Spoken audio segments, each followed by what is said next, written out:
सुद्धा आपल्यामधून जवळपास हद्दपार होण्याच्या तयारीत असताना सुद्धा आज कमी संख्येने काय असा नाही, परंतु हे डीजेत नाचणारे नसून हे बहुजन विचारसरणीचे सर्व कार्यकर्ते आणि नागरिक आहेत, याचा मला फार या ठिकाणी अभिमान वाटतो. या देशामध्ये चक्रवर्ती आणि सम्राट अशा दोन संकल्पना कायमस्वरूपी होत्या. त्यापैकी पहिले सम्राट, विश्वविजेते जगजेते चक्रवर्ती राजा सम्राट अशोक, राष्ट्रीय संत संत तुकाराम महाराज, या स्वराज्याचे संकल्पक राजे शहाजी, स्वराज्य संकल्पिका महासाहेब, राष्ट्रमाता राजमाता जिजाऊ, आणि ज्यांनी हे स्वप्न सत्यात उतरवलं, या स्वराज्याचे संस्थापक बहुजन प्रतिपालक कुळवाडी भूषण रयतेचे राजे राजे छत्रपती शिवाजी महाराज, राजे संभाजी,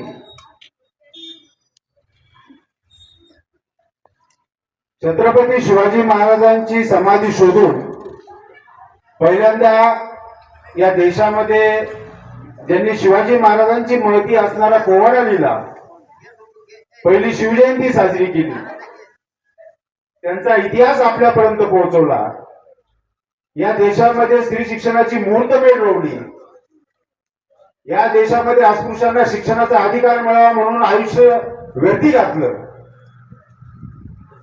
व्यर्थी हा शब्द मी जाणून बुजून वापरला, आपण त्यावर पुढे बोलू. त्यांच्या खांद्याला खांदा लावून त्यांनी या स्त्री शिक्षणामध्ये या भारताच्या पहिल्या महिला शिक्षिका होण्याचा बहुमान पटकावला. असं फुले दाम्पत्य क्रांतीसूर्य महात्मा ज्योतिबा फुले व माता सावित्रीबाई फुले, या देशामध्ये आरक्षणाची मुहूर्तमेढ रोवणारे राजश्री शाहू महाराज, या सर्व महापुरुषांच्या विचारांना संविधान रूपी आयाम देऊन या देशाला एक संघ बनवणारे, या देशाचे भाग्यविधाते, राष्ट्र निर्माते,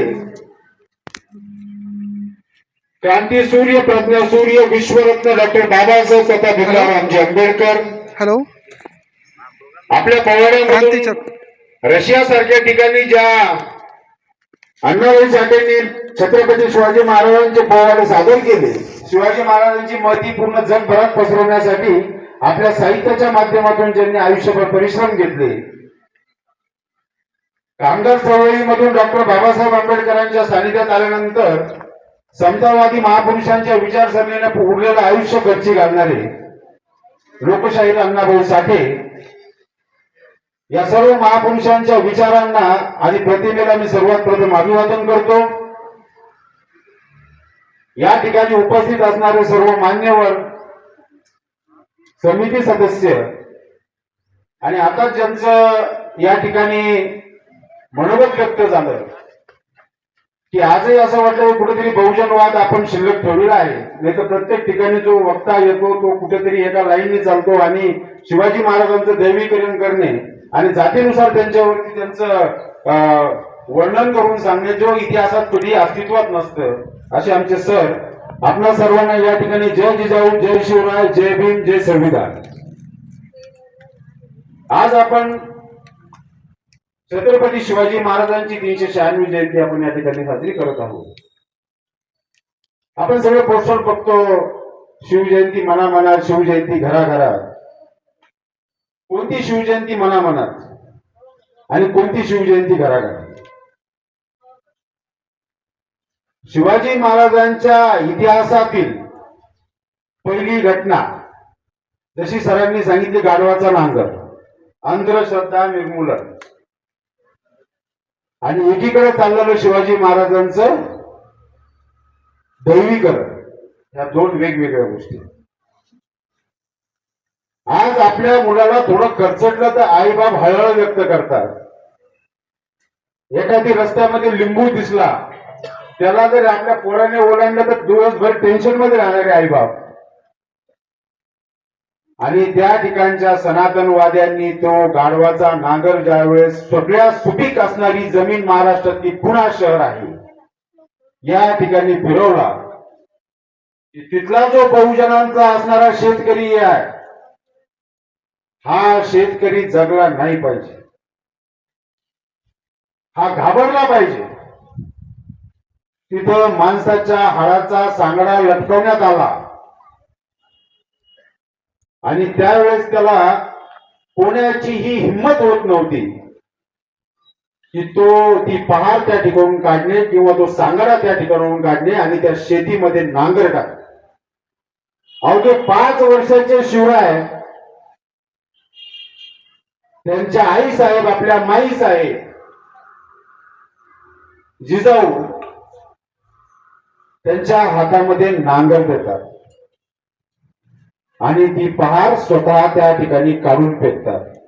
ते सांगाडे बाजूला केले जातात आणि ते शेत नांगरले जातं आणि सगळ्या पंचक्रोशीमध्ये मेसेज जातो, संदेश जातो की या जमिनीवरचा काळा झालेला जो काही साया आहे तो निघून गेलाय आणि आता शेतकरी इथे ही शेती करण्यासाठी सहजपणे या ठिकाणी त्याच्यावर कोणत्याही प्रकारचा आता काळे जादू येणार नाही. मग सर ही जादू कोणी की तयार केली? जो शब्द आपण वापरतोय आजच्या असणाऱ्या परिस्थितीनुसार वापरतोय, गाढवाचा नांगर कोणी फिरवलं यावर सुद्धा भाष्य झालं पाहिजे. मेलेल्या माणसाचा सांगाडा कोणी लटकवला, ही अंधश्रद्धा कोणी तयार केली याच्यावर सुद्धा भाष्य झालं पाहिजे. बहुजनांच्या सत्तेमध्ये ढवळाढवळ करणारी ही व्यवस्था आधीपासून कोणाची याच्यावरही भाष्य झालं पाहिजे. हे आपण स्वतः आत्मसात करणं गरजेचं. हा संशोधनाचा विषय आहे. आपण ऐकतो हे सगळं आहे, पण कोणी केलंय? हा विरोध कोण? या विरोधाचे जनक कोण? आज आपण जर बघितलं या स्वराज्याची निर्मिती करीत असताना मावळा हा स्वराज्याचा सेनापती किंवा मावळा हा लढणारा योद्धा असायचा. त्याची निवड कशी केली जायची? या स्वराज्याचा पहिला मावळ्याची निवड जिजाऊंनी केली. ज्यावेळेस हा सोन्याचा नांगर फिरवला गेला आणि त्यानंतर सगळे शेतकरी त्या ठिकाणी शेती व्यवसाय करण्यासाठी काम करू लागले, शेतीमध्ये अन्नधान्याचं उत्पादन घेऊ लागले, परंतु त्या ठिकाणी हिंस्र प्राण्यांची फार प्रॉब्लेम होता.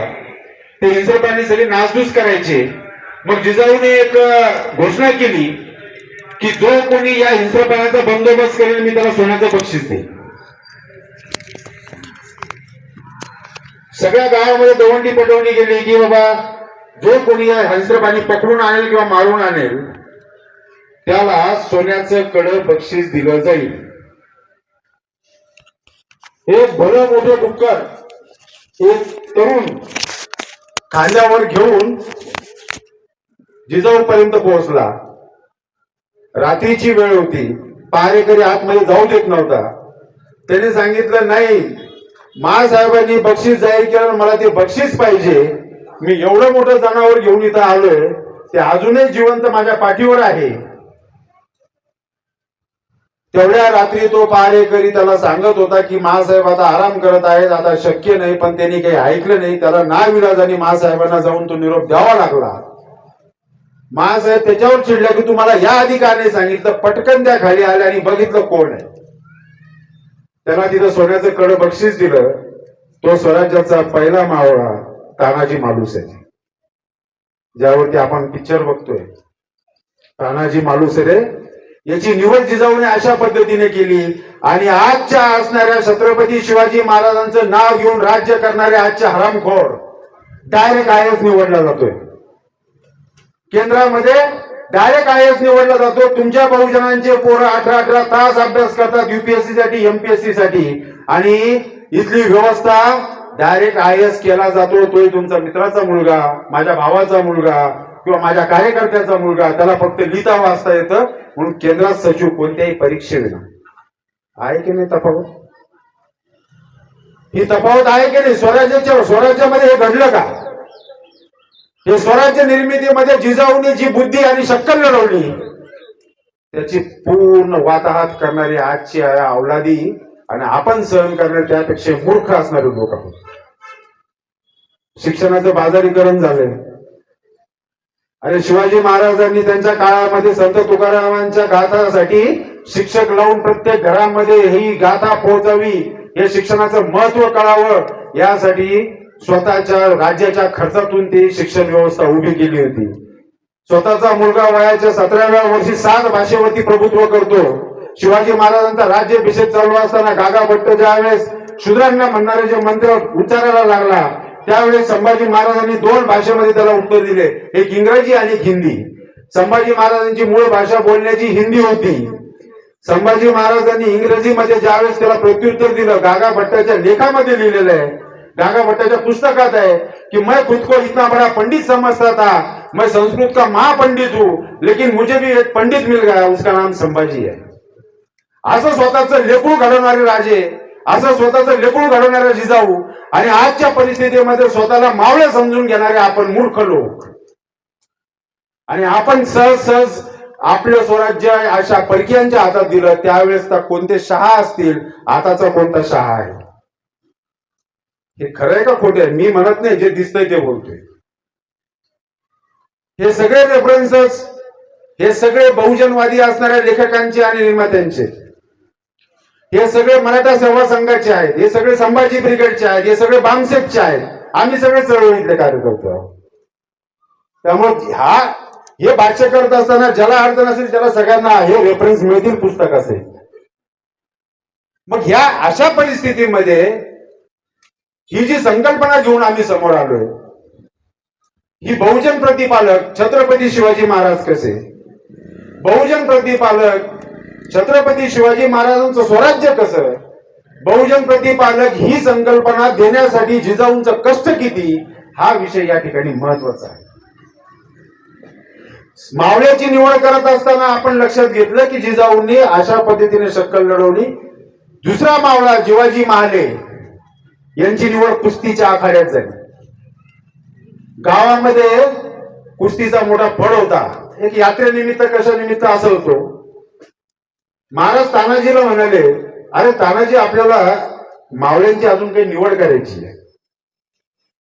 तो म्हणे, राजे आपण कुस्तीच्या फडावर जाऊ आणि त्या ठिकाणी मी तुम्हाला एक मुलगा आहे तो दाखवतो आणि त्यानंतर तुम्ही त्याबद्दलची निर्णय घेऊ शकता. एक 60 ते 65 किलो वजनाचा पोरगा, पंचक्रोशीतून आलेले सगळे पैलवान जे 90 किलो असतील, 100 किलो असतील, 2 मिनिटांमध्ये आसमान दाखवायचा. सलग 7 कुस्त्या ज्या जीवा मारले गेले त्याचं जागेवर सिलेक्शन करून त्याच्या गळ्यामध्ये हिऱ्याचा माळ महाराजांनी दिला आणि सांगितलं की उद्यापासून तू महलावर यायचेस. जिवाजी महाले, हे महाले त्यांचं आडनाव आहे. ज्या वेळेस जिवाजी महाले महाराजांकडे पोहोचले आणि महाराजांनी विचार केला, अरे यार हा 2 मिनिटात 3 मिनिटांमध्ये चांगल्या चांगल्या पैलवानांना आसमान दाखवतो, 7 सलग कुस्त्या लढू शकतो, मग याला ह्या महालाची पूर्ण असणारी व्यवस्था करण्यासाठी आणि याचं प्रोटेक्शन करण्यासाठी याला नेमणूक करण्यात येईल. म्हणून त्यांना आपण जिवाजी महाले, म्हणजे एवढ्या असणाऱ्या, म्हणजे तुम्हाला न सांगता घेतलेली तुमची परीक्षा, तुम्हाला हे सांगितलंच नाही की इथं पोलीस भरती आहे, तुम्ही सगळे पळा, त्यातून जो पहिला येईल त्याला नंतर सांगितलं गेलं की तू पोलीस मध्ये भरती झाला. मग अशा पद्धतीने एक एक मावळा ज्यावेळेस जोडत गेले आणि यांची जातपात न बघता जोडले गेले. हिंदवी स्वराज्य होतं, हिंदू हा शब्द नव्हता. हिंदवी स्वराज्य ज्यावेळेस स्थापन केलं, म्हणूनच आपण त्यांना आज बहुजन प्रतिपालक म्हणू शकतो. गागा भट्टांनी ज्या वेळेस डाव्या पायाच्या अंगठानी शिवाजी महाराजांचा राज्याभिषेक केला, कारण त्यावेळेस जोपर्यंत राज्याभिषेक होऊ शकत नव्हता तोपर्यंत राजा ही पदवी प्रदान होत नव्हती, मान्यता मिळत नव्हती. जसं आपण आज परीक्षा निबंध स्पर्धा घेतली आणि सर्टिफिकेट देतोय म्हणजे आपण त्याला कन्फर्म करतोय की तू खूप छान लिखाण केलं आहेस किंवा असं आहे, त्या पद्धतीने त्यावेळेसची ती व्यवस्था अंमलात होती. कोणीही त्यावेळेसचे जे डिक्लेअर करणारी एजन्सी ज्या होत्या ते एकही जण तयार नव्हतं शिवाजी महाराजांचा राज्याभिषेक करण्यासाठी. हे सगळेजण एकच म्हणायचे की तुम्ही शूद्र आहात आणि शूद्र हा राजा होऊ शकत नाही. शूद्र हा राजा होऊ शकत नाही. क्षत्रिय तुम्ही जे आहात हे सवर्ण नाही. आणि फक्त राज्याभिषेक जो होऊ शकतो तो फक्त भटांचा होऊ शकतो, तो पुरोहितांचा होऊ शकतो. मग त्यामुळे संभाजी महाराजांनी गागा भट्टांकडे विनवणी केली की तुम्ही महाराजांना राज्याभिषेक करून महाराजी पदवी प्रदान करावी. त्यांनी त्या सगळ्या अटी टाकल्या. त्या अटीमध्ये ती अट होती, त्याचा सगळ्या समाजाला खूप राग आला, खूप वाईट वाटलं, म्हणून दुसऱ्यांदा राज्याभिषेक करण्यात आला. आणि त्या राज्याभिषेकाच्या वेळेस तुम्हाला सांगतो आजही आपल्यामध्ये अनिष्ट रूढी परंपरा जागरूक आहेत, फक्त आतून गपचूप गपचूप आपण ते अंमलबजावणी करतो. आजही विधवा महिलेला आपण मानाचं स्थान देत नाही, आजही देत नाही. आपण हे मान्य केलं पाहिजे. हे बोलण्यातून भाषणातून फक्त सार्वजनिक कार्यक्रमातून विधवा पुनर्वसन झालं पाहिजे, विधवा पुनर्विवाह झाला पाहिजे, विधवांना स्थान मिळालं पाहिजे, त्यांनाही जगण्याचा अधिकार आहे किंवा काय, हे सगळं भाषणातून होतं. पण ज्यावेळेस तुमच्या गावाकडे किंवा कुठे काही आज लग्न कार्य असेल तर त्या ठिकाणी त्या बाईला येऊ जातात नाही किंवा लपवले जातात. शिवाजी महाराजांनी राज तिलक लावून घेतला स्वतःच्या आईच्या हस्ते. त्यावेळेस शहाजी महाराज अस्तित्वात नव्हते, जिजाऊ विधवा होत्या. पहिला कुंकुम तिलक जिजाऊच्या हस्ते केला, म्हणजे विधवा ही मान सन्मानाची एक महिलाच आहे हेच राजांनी त्या ठिकाणी सिद्ध केलं. आणि आजच्या परिस्थितीत सुद्धा आपण कोणत्या धार्मिक याच्यामध्ये अडकलोय की तुमचं स्वराज्य घडवणारा, तुम्हाला घडवणारा तुमचा बाप छत्रपती शिवाजी महाराज या देशामध्ये जातपात नष्ट करतो आणि आपण त्या जातीपातीला अजून उत्तांक देऊन आजही एकमेकांच्या जातीहून एकमेकाला विचारतो. आपल्याला लाज वाटली पाहिजे की या देश अखंड ठेवणारं भारतीय संविधान आहे. या भारतीय संविधानामध्ये जातीपाती नष्ट करण्याचा त्याच्यामध्ये उल्लेख केलेला आहे की जात नसली पाहिजे, धर्मनिरपेक्ष असलं पाहिजे, एकमेकाच्या धर्माची अवहेलना करण्याचा कोणालाही अधिकार नाही. आपल्या आपल्या धर्माचं पालन पोषण करणं ही आपल्या चार भिंतीच्या आत आहे. तुम्ही कोणावरही आरेरावी करू शकत नाही की हा धर्म तू स्वीकारला पाहिजे किंवा कोणावरही आरेरावी करू शकत नाही की हा धर्म तू सोडला पाहिजे. ही शिकवण फक्त एकाच महापुरुषाची नाही, ही छत्रपतीपासून आलेली आहे.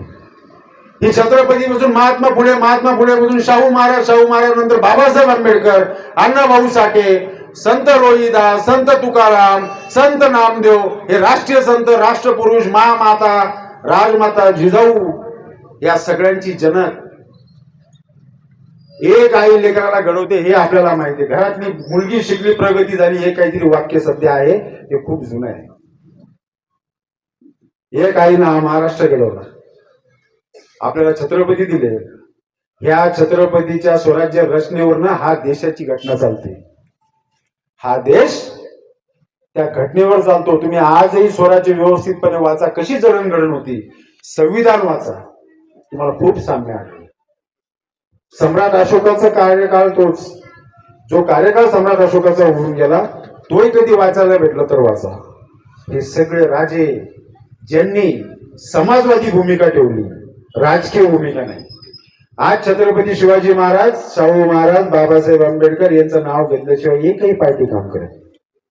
त्यांना म्हणा यांचं नाव बाजूला ठेवा आणि मत मागायला या. करतील का हो शिवाजी महाराजांचे अनुयायी मतदान? नाही. बाबासाहेबांचे नाही करणार, अण्णाभाऊ साठेंचे अनुयायी नाही करणार. या सगळ्या महापुरुषांचे अनुयायी ज्यांचे नाव चुकीच्या पद्धतीने आपल्या समोर मान्य करतात, यांना धर्म आणि जात हे दाखवतात, त्यानंतरही आपण त्यांना मान्य करतो. त्यानंतर या महापुरुषी जात यांनी शोधून काढली.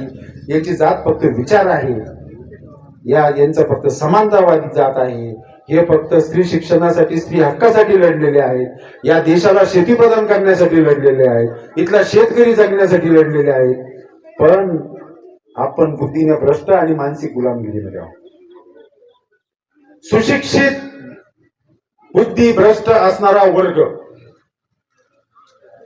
जो जितका शिकला तितका धर्मांध झाला, जितका जास्त पुढे गेला, जितका जास्त पैसे कमवले तेवढा प्रोफेशनल झाला, जास्त मान सन्मान मिळायला लागला, लोकांना चुकीचं सांगायला लागलं.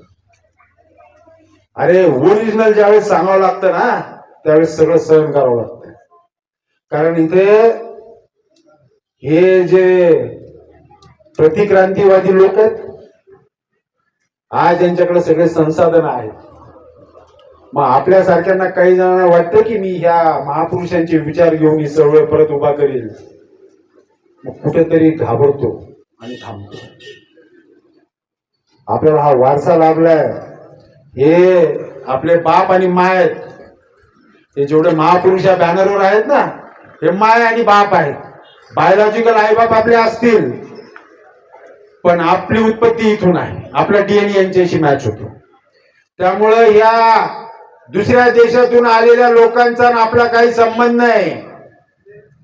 आपला संबंध इथल्या मूळ निवासी असणाऱ्या लोकांशी आहे. आपण एकमेकांचा डीएनए चेक करा, आपण एकच आहोत. आपल्या महापुरुषांचा आपला डीएनए मॅच होतो. मग तुम्ही आणि आम्ही एक आहोत आणि राज्य दुसऱ्याचं कसं येतं? हे स्वराज्य संपत चाललेलं आहे, आपण लक्षात घेतलं पाहिजे, याच्यावर विचार झाला पाहिजे, याच्यावर मंथन झालं पाहिजे. शेतीप्रधान असणारा देश दिल्लीमध्ये पंजाबच्या शेतकऱ्यांनी शेतकऱ्याच्या विरोधामध्ये असणारे केंद्राने काढलेल्या कायद्याच्या विरोधामध्ये आंदोलन चालू केलं. या सरकारने त्यांची एकही मागणी मंजूर केली नाही. त्यांचं आंदोलन चिरडण्यासाठी त्याच्या आजूबाजूला तारेचं कुंपण घालण्यात आलं. त्यांना जो पाणी वगैरे मिळण्याचे जे संसाधन होते ते बंद करण्यात आले. त्यांना त्यांच्या पंजाबच्या शेतकरी आंदोलन करताना त्या ठिकाणून गहू किंवा खाण्यापिण्याचं सामुग्री पाठवायची, त्यासाठी मध्ये रस्ते खोदले, पाण्याचे फवारे मारले, आजूबाजूला सुळे उभा केले, जे जुन्या काळामध्ये सुळीवर चढवणं ज्याला म्हणतात.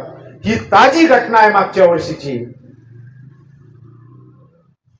आणि जेकीकडे छत्रपतीनं मेसेज दिलेला आहे, शिवाजी महाराजांनी मेसेज दिलेला आहे की माझ्या शेतकऱ्याच्या भाजीच्या देठाला जरी धक्का लागला तर याद राखा तोफेवर चढवून टाकेल.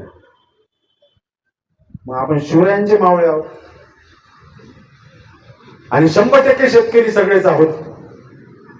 प्रत्येकाची कुठं ना कुठं शेती असेल किंवा अगोदर असेल किंवा आताही असेल. मग छत्रपतींचा मावळा कुठे गेला? तुम्हाला आदेश तुमच्या बापाचा मान्य आहे का यांचा मान्य आहे? तुमच्या बापाने तुम्हाला आदेश देऊन गेलेला आहे की शेतकरी जगला पाहिजे, त्याच्या भाजीच्या देठाला जरी धक्का लागला तर हात पाय कलम करून तो समोर देईल. आणि एकीकडे तुमचाच भाऊ, तुमचा शेतकरी जो जगाचा पोशिंदा आहे, या देशातील प्रत्येकाचा पोशिंदा आहे, हा देश शेतीप्रधान आहे, कृषी प्रधान आहे, या काय काय आजपर्यंत यांनी पदव्या दिलेल्या असतील त्याला मारून टाकण्याच्या तयारीमध्ये, त्या आंदोलन चिरडण्याच्या तयारीमध्ये हे लोक होते. आणि या ठिकाणून एकही माणूस त्या ठिकाणी बोललेला नाही. पूर्ण देशाच्या पातळीवर त्या कायद्याचा विरोध फक्त पंजाबच्या शेतकऱ्यांनी केला. छत्रपती शिवराय जन्मले महाराष्ट्रामध्ये, आदर्श घेतला पंजाबवाल्यांनी. आणि शेतीप्रधान देश जसाचा तसा ठेवण्यासाठी, अदानीच्या तोंडातून काढून घेण्यासाठी, त्या शेतीला वाचवण्यासाठी, या देशाला कृषीप्रधान तसंच ठेवण्यासाठी लढत राहिला. शेवटी आंदोलन चिरडलं गेलं, ताकद कमी पडली. या देशातला प्रत्येक शेतकरी जर शिवरायांच्या विचाराने प्रेरित होऊन जर त्या ठिकाणी आंदोलन सहभागी झाला असता तर आजची परिस्थिती वेगळी राहिली असती. म्हणून आपण शिवजयंती साजरी करतोय, आपण भीम जयंती साजरी करतोय, आपण महात्मा फुले जयंती साजरी करतोय, शाहू महाराज जयंती साजरी करतोय, संविधान दिन साजरा करतोय. हा इव्हेंट नाही, हा फक्त इव्हेंट नाही, ही विचारांची देवाणघेवाण मंथन करून त्यावरती अंमलबजावणी करण्याची वेळ असते. आता प्रत्येक जण तुम्ही नोकरी करतो, मुवमेंट मध्ये कसं काम करू, या महापुरुषांच्या विचारावर काम करे, घरून काम कर भाऊ, तुझ्या लेकराला सांग, तुझी पुढची पिढी घडव. आज तीच प्रक्रिया आम्ही करण्याचा प्रयत्न केला. आज तुम्हाला शिवजयंतीच्या बाबतीमध्ये ह्या विचारसरणीचे लोक फार कमी भेटतील. तुम्हाला ते शिवजयंती साजरी करायला पैसे देतील, ते तुम्हाला शिवजयंती साजरी करायला दारू देतील, ते तुम्हाला शिवजयंती साजरी करायला डीजे देतील, ते शिवजयंती साजरी करायला नाचणारे लोक देतील, पण ते तुम्हाला शिवजयंती साजरी करायला पुस्तक देणार नाही. ते तुम्हाला शिवजयंती साजरी करायला प्रबोधन करणार नाहीत. ते शिवाजी महाराजांना चुकीच्याच पद्धतीनं सांगणार. जो शिवाजी महाराज अपेक्षित नाही तो त्यांनी तोडफोड करून तो इतिहास वेगवेगळ्या पद्धतीने पुस्तकं लिहून, जसं तो एक हरामखोर जेम्स लेन, त्याला जे माहिती देणारा त्याहीपेक्षा हरामखोर जो या ठिकाणचा साहित्यिक म्हणून घेतो, त्याचं नाव बाबा पुरंदरे. त्यांनी सांगितलं होतं, जेम्स लेन ज्यावेळेस भारतात आला, शिवाजी महाराजांवरती इतिहास त्याच्या जागतिक पातळीवर पुस्तक लिहायचं होतं, त्यावेळेस त्यांनी काय सांगितलं, Dadaji Kondadev was biological father of Shivaji. काय अर्थ होतो? सगळे वेल क्वालिफाईड आणि सुशिक्षित वर्ग. काय अर्थ झाला याचा? Dadaji Kondadev was biological father of Shivaji. अरे चाकरी करणारा तुमचा तो आमच्या बापाची बरोबरी करायला निघाला. हे चरित्र हरण करण्याचं काम असतं. आणि आपण ज्या वेळेस ज्यांनी दिलेली माहिती आहे त्याला महाराष्ट्र भूषण ज्यावेळेस दिला त्यावेळेस कोणीही विरोध केला. जो तुमच्या महाराजांच्या बाबतीमध्ये चुकीची माहिती पसरवतो, त्यांच्या आईचं चरित्र हरण करतो, जी तुमची माय आहे, आपली सगळ्यांची माय आहे, जिने स्वराज्य घडवलं, निर्माण केलं, तिच्या चारित्र्यावर संशय निर्माण करणाऱ्या जमाती आहेत, याचा विरोध कधी करणार? हा विरोध घरात बसून होत नाही. किंवा खरा इतिहास जोपर्यंत तुम्ही तुमच्या मुलांना सांगणार नाही तोपर्यंत हे करणार नाही. मग हे महापुरुष महत्वाचे आहेत का हे आर्टिफिशियल, हे तुमच्या समोर जे यांनी तयार केलेले साहित्यिक, लेखक, विचारवंत, जे पुरोगामी विचाराचे नसून हे या महापुरुषांच्या विचारांच्या विरोधाचं काम करणारे आहेत, यांचं काम करणं? गप्प बसणं म्हणजे मूक समर्थन असतं, हे लक्षात राहू द्या. गप्प बसणं, शांत बसणं, विरोधात न बोलणं म्हणजे मूक समर्थन आहे चुकीच्या गोष्टीला, हे आपण लक्षात घेतलं पाहिजे आणि कुठेतरी बोलायला चालू केलं पाहिजे. आपल्या बापाला आपण एकेरी कधी नावाने हाक मारतो का? कधी म्हटलं का काय रे बापा कुठे चालला, काय बाबा कुठे चालले, काय पप्पा कुठे चालले, काय असंच पद्धतीने काहीतरी आपण बोलत असतो. मग जय शिवाजी कसं म्हणायचं? जय शिवाजी म्हणजे शिवाजी आपल्या मुलाचं नाव आहे का, मित्राचं नाव आहे का? छत्रपती शिवाजी महाराज का नाही म्हणा? एकेरी घोषणा बंद करा. एकेरी घोषणा नको. बापाचं नाव घेऊ शकत नाही ना एकेरी? नक्कीच नाही घेऊ शकत. मग घोषणा एकेरी का? हे कुठेतरी हा पायंडा असला पाहिजे. हा आपला पहिलाच कार्यक्रम आहे, जास्त लांबतच जाईल किंवा खूप काही आहे बोलण्यासारखं. सरांनी शिवाजी महाराजांच्या इतिहासावर फार चांगली रचना केली, चांगली माहिती दिली. आपणही सगळेजण एवढे लोक हे बहुजन विचारसरणीचे लोक आहोत असं या ठिकाणी तुम्ही जर 3 तासापासून बसलेला आहात तरी सिद्ध होत आहे. फक्त ज्या ज्या लोकांनी तळमळीनं हे सांगितलंय, मग ते कोणीही असो, त्याची जात पाहू नका. हा विचार घराघरात पोहोचला पाहिजे. हा विचार आपल्या लेकरा बाळांना घडवण्यासाठी आपण तयार केला पाहिजे. घरापासून सुरुवात केली पाहिजे. शिवाजी जन्म होता माझ्याच घरात हे म्हण चालू करा, शेजाऱ्याच्या घरात नको, माझ्या घरात असला पाहिजे.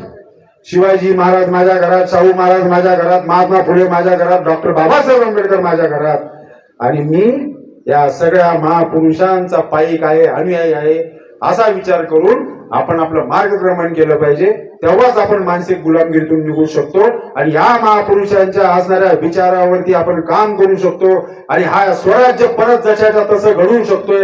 या स्वराज्याचा किल्ला ढासळत चाललाय, पायापर्यंत आलेला आहे. संविधान विरोधी शक्ती काम करते. संविधान म्हणजेच महाराज आणि महाराज म्हणजे स्वराज्य, ही आपण लिंक लक्षात घेतली पाहिजे, तरच आपण तरू शकतो. नाहीतर आपण आता मानसिकता गुलाम आहोत. आता उरलेल्या ज्या गुलामी आहेत त्याच्यासाठी आपण सज्ज राहिलं पाहिजे. काय पडतं हा विचार तुमचा आहे. एवढे 2 शब्द बोलतो, थांबतो आणि आता एकदा जोरदार घोषणा देऊया. बहुजन प्रतिपालक छत्रपती शिवाजी महाराज की क्रांती सूर्य महात्मा ज्योतिबा फुलेंचा, विश्वरत्न डॉक्टर बाबासाहेब आंबेडकरांचा, साहित्यरत्न लोकशाहीर अण्णाभाऊ साठेंचा, भारतीय देशाचा, भारतीय संविधानाचा, भारतीय लोकशाहीचा हम सब थांबतो.